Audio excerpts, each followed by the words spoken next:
Hey there everyone, this is Samuel Johnson and welcome back to the MTV Spider-Man Retrospectives.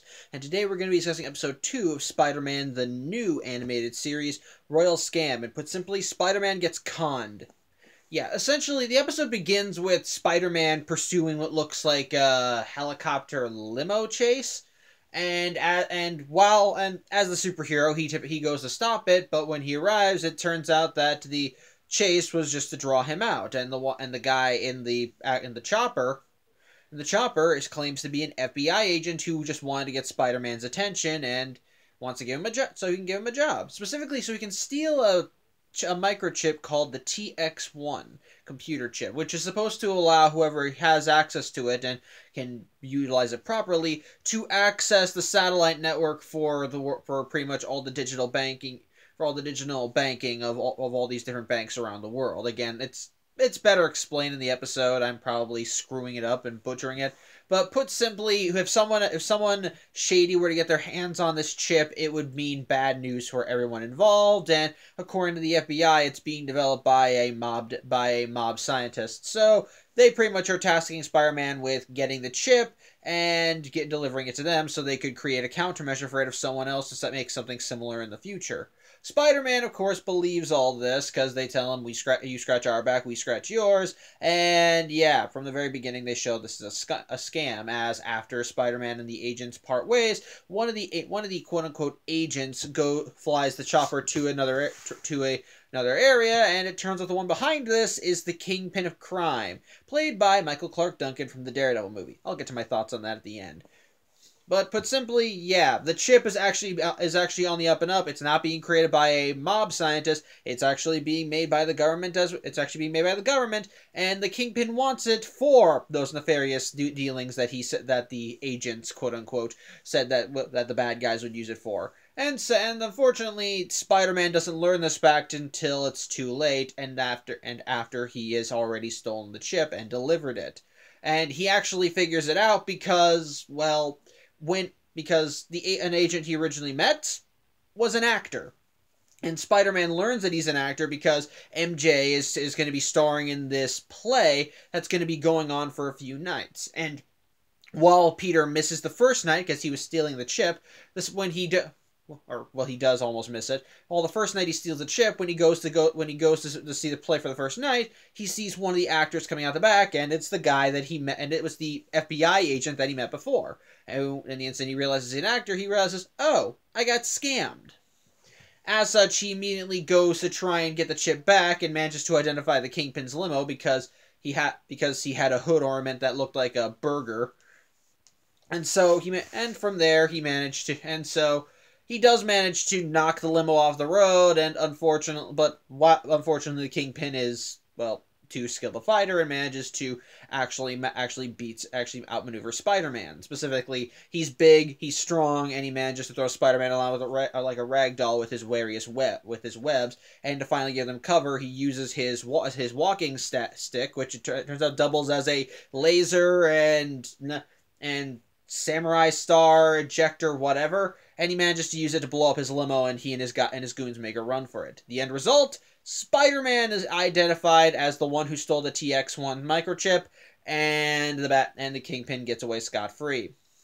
In personal matters, MJ is actually pissed with Peter for missing her original performance, and he claims he'll be there the next night. But unfortunately, next night doesn't work out either. You see, after Spider-Man lost the Kingpin, he actually called the FBI and gave them a tip about the Kingpin stealing the chip.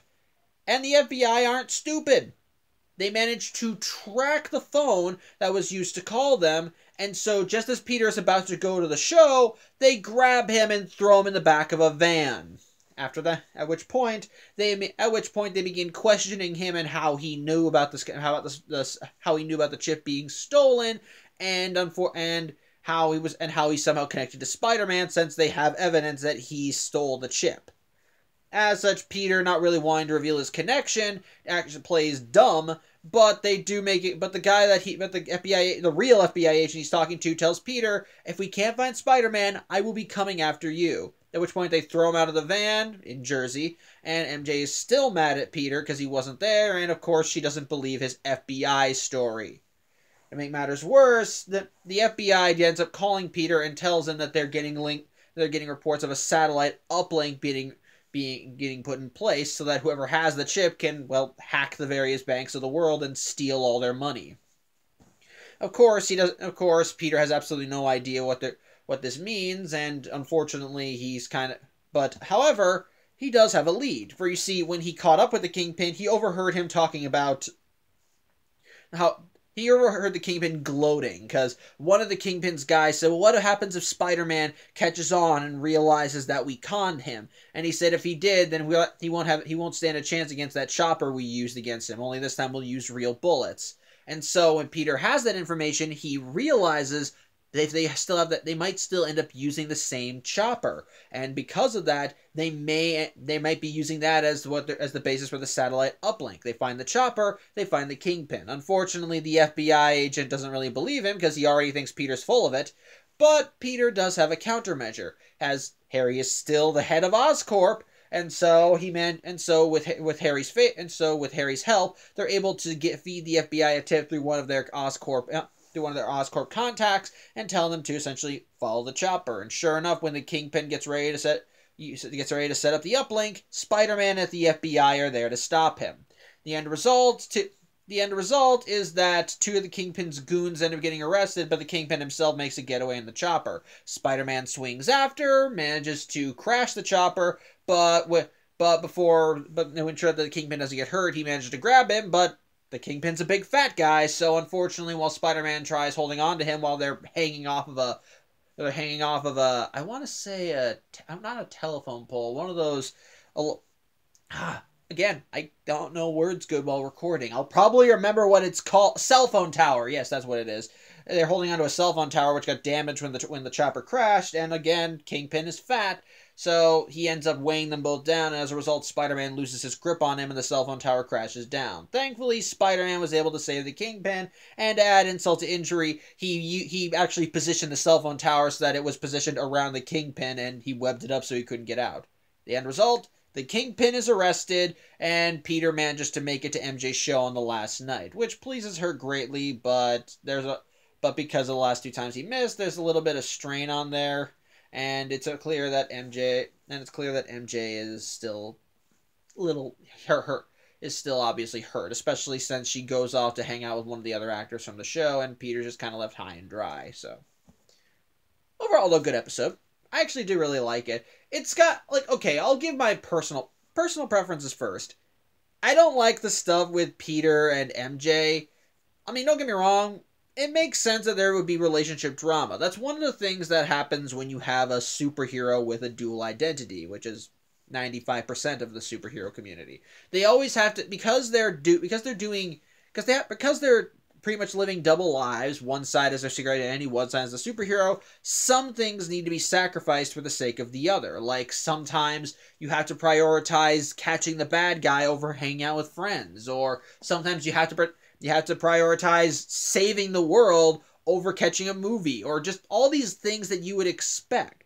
As a result, your personal life can suffer. And as we see in this episode, that's what happens with Peter and MJ. While Peter wants to be there for her and support her, unfortunately, because of the Kingpin's plans happening to happen at around the same time as MJ's important stuff, Peter is ultimately left high and dry. And unfortunately, he can't just tell MJ, well, actually, I'm Spider-Man, although he could, but then again, Harry doesn't like Spider-Man, so never mind. At the same time, as a result, because of that, even every time he misses it, she just gets angrier and angrier. The first time she forgives him because it's just once it's like a simple flub up, since Peter's excuse was that he couldn't actually make it, because he was doing like a chem lab thing. But the second time, when he actually tells her the truth, the FBI grabbed me, she thinks he's full of shit and tells him, you know what, tonight's the last night, but don't bother showing up. It's just like, that hurts, especially when the truth makes less sense than the lie. So, yeah, that's kind of that stuff I admit, okay, and again, that stuff makes sense for a superhero, but it does kind of annoy me on a personal level because you know what really happened, and as a result of Peter having to prioritize helping people, his life ultimately suffers. Which, to be fair, part of Spider-Man's shtick is that he kind of suffers a lot. But again, it's a little annoying. It's a little pet peeve of mine. So that's a personal thing. With that being said, though, the stuff with the Kingpin and the TX1 actually is pretty good with some decent tension. I do like seeing the Kingpin in action because while he's not really one of the big name supervillains, at least in my book, he is still a very legitimate threat. He has a lot in various other Marvel continuities. He's always got the pull, the backing, the power, the presence to really stand out as a fantastic villain. And then almost every media I've seen of him, that's consistently shown. He's a guy that walks into the room, you just see how big he is, both in stature and in literal weight, and you know this is a guy you don't want to screw with. And he makes it clear that, yeah, you don't.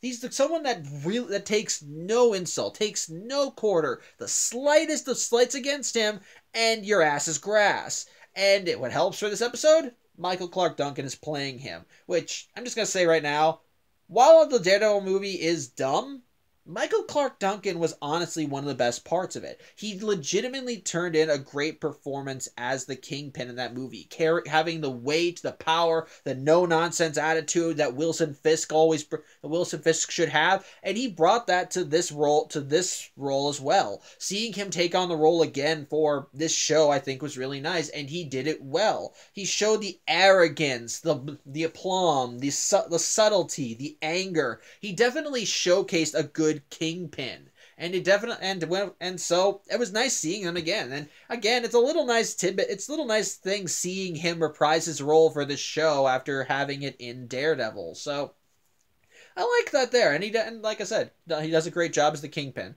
Of course, I do like the tension of them trying to figure out how he's going to perform his plan, because even though you keep discovering more bits of his plan, you still need to figure out how he has to do it. And so seeing the heroes have to outmaneuver him, especially with what he did with framing Spider-Man, though to be fair, Spider-Man actually did it. It helps to kind of carry some interesting roadblocks, and seeing Peter have to figure out how to work around it. And again, I do like seeing Peter ultimately figure out it was through the chopper that he used to lure Spider-Man out in the first place. So again, it's just a subtle thing. It's just little slips of the tongue that ultimately Peter was smart enough to listen to note down, and ultimately used to his advantage in catching him, which ultimately is what results in the Kingpin getting arrested by the FBI. So I like that. I do like seeing that in action and actually seeing that progression in place. So kudos on that. I'm trying to think. Yeah, you still get some good quips from Spider-Man when he faces the Kingpin. Like, I love, because that's one of the things that I kind of find amusing whenever Spider-Man fight, because he actually, he whips, the instant Spider-Man is fighting the Kingpin, he just starts whipping out the fat jokes, which, again, might be insulting, but Spider-Man's kind of a smartass like this, and kind of demeaning someone like the Kingpin is honestly a really amazing feat. But of course, the action was a little bit more subdued this time around, unless except for the chopper scenes, which I thought were really cool and fun to look at. The animation is still decent, again, good for the time, but a little dated nowadays. I'm trying to think. Again, I think the stuff with the Kingpin is honestly good. Has some decent tension and keeps the plot moving forward, especially since Spider-Man has to figure out how the Kingpin's going to enact his plan before he actually enacts it, since they did establish that this chip was a very big deal. And the stuff with MJ, it does get to me a little. It's not bad. It's, again, what you would expect, and it does eventually have a bittersweet ending to it, as Peter does make the last show, but the damage is still done, and there is still a little bit of tension between him and MJ. So that does actually work in the grand scheme of things, because it does give hope, but it does show that things are still on the rocks. I'm just trying to think. I can't really think of anything else. Michael Clarke Duncan still does a great job as the Kingpin, giving him enough weight and power to still make him believable as the Kingpin, which, again, still really good performance. The plot with him and the TX1 chip is actually really nice and moves progressively well. Seeing how they unravel it, I think, works out well. The action is decent. The animation's still all right. Again, the only problem for me is the stuff with MJ, which, again, it's not bad. It's just, it gets to me a little because that's just one of my pet peeves in storytelling, especially with the misunderstandings and with all the misunderstandings and so forth. So yeah, can't really give anything else. Overall, just a good episode. Good villain, good villain, good story, good conclusion. Overall, good time. So yeah, that's about it. Thank you for watching. I'm Samuel Johnson, and I'll see you next week. Take care.